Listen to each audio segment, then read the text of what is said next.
saking lamanya atau banyaknya kasus perundungan di dunia pendidikan kedokteran sampai ini masuk ke undang-undang betul kesehatan, Pak ya. Dan ini berarti udah disadari nuansa betul. kita begini, kita kan lagi ada program yang disebut dengan transformasi kesehatan. Oke. Ada 6 pilar itu. Ya. Salah satu pilarnya adalah transformasi sumber daya manusia. Kesehatan. Nah, kenapa ini masuk transformasi? Karena kita ingin betul menyongsong Indonesia emas di 2045 ini harus sumber daya manusianya yang sehat, yang berkualitas. Tetapi ingat, bukan hanya sehat berkualitas, tapi juga bermartabat, bermoral, kemudian berbudaya. Nah, dari mulai itulah kita menata ini, Pak. Nah, kenapa Kementerian Kesehatan ikut, bukan cawe-cawe, ikut bertanggung jawab sebetulnya. Perlu, Pak, cawe-cawe untuk begini nih, perlu nih. Karena apa? Mereka ini, kan, sebetulnya sekolahnya kan milik Kementerian Pendidikan dan Kebudayaan, sekolahnya. Menarik Ya, sekolahnya, Pak ya. Tetapi gurunya, kemudian tempat belajarnya itu di rumah sakit milik Kementerian Kesehatan. Nah, kami Kementerian Kesehatan terpanggil untuk menciptakan sistem pendidikan di rumah sakit itu yang tadi, ya. Kita tidak ingin dong, wah ini alumni dari mana rumah sakit ini, tapi dokternya seperti ini gitu ya. Begini. Nah, laporan-laporan yang ada itu akhirnya kita tampung, Pak.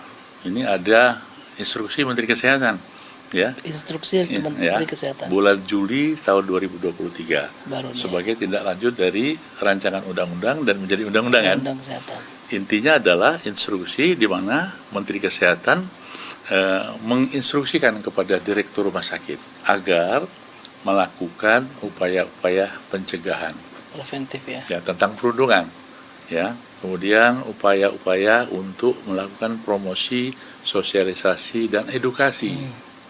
Kemudian yang ketiga, upaya-upaya untuk melakukan apabila terjadi.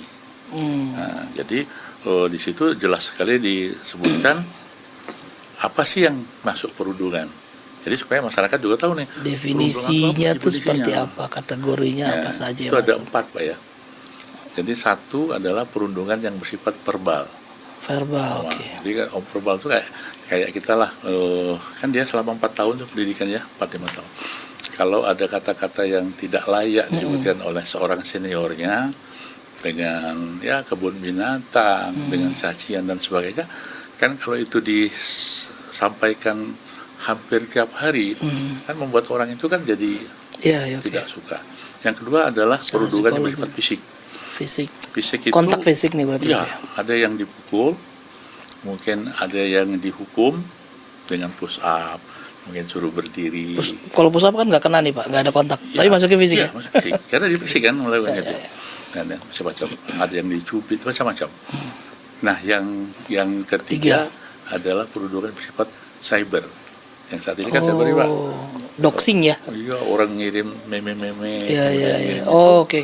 Yang menjelek-jelekan orang itu juga masuk dalam perundungan. Karena kan bisa dibaca di WA group dan sebagainya. Nah, yang paling banyak laporan, jadi kami ini mendapat laporan per 6 September itu 1857 laporan. 6 September. Setelah dibukanya kanal tadi. Jadi siapapun boleh ya melaporkan, akan dilindungi, kemudian akan ditutupi identitasnya. Ini paling banyak dari mana, Pak? Kenapa? Paling banyak laporan datang dari mana, Pak?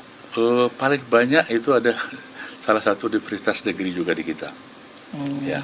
Jadi Jakarta. berimbang ya, sama berimbang. Tapi yang terbanyak dari 1, 2, 3 ya, yang ini yang 4. Nah, yang 4 ini bukannya verbal, bukannya fisik, bukannya cyber tadi, tapi adalah di luar itu. Contohnya apa? Penarikan iuran. Pemerasan, pemalakan. Ya, itu istilah wartawan, istilah kita. Tapi kita menyebutnya adalah iuran.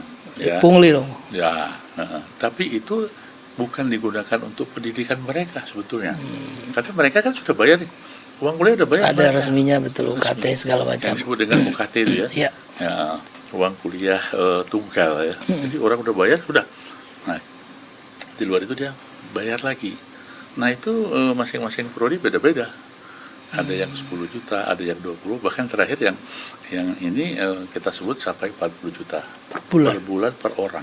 Bayangkan kalau itu dibandingkan orang yang tidak mampu. Iya. bisa jual rumah, Ini bisa sih jual segala macam. kejam sih. Nah, yang terbanyak itu jam kerja yang berlebihan, ya.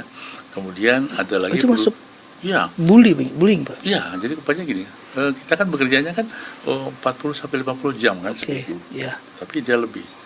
Memang boleh ada lebih, tapi jangan juga tiap hari berlebih. Lebihnya Karena mungkin nggak ada kompensasi lembur atau apa atau tidak, karena ini pendidikan. Ini ya. pendidikan. Nah, gitu. Berbedanya di situ. Terus ada lagi yang dia melakukan tugas-tugas seniornya yang di luar. Misalnya Pak. Pendidikan tadi, yang suruh ngantar, jemput anak istri, Wah iya ya. dan seterusnya Mas. Itu yang paling banyak laporannya. Nggak benar.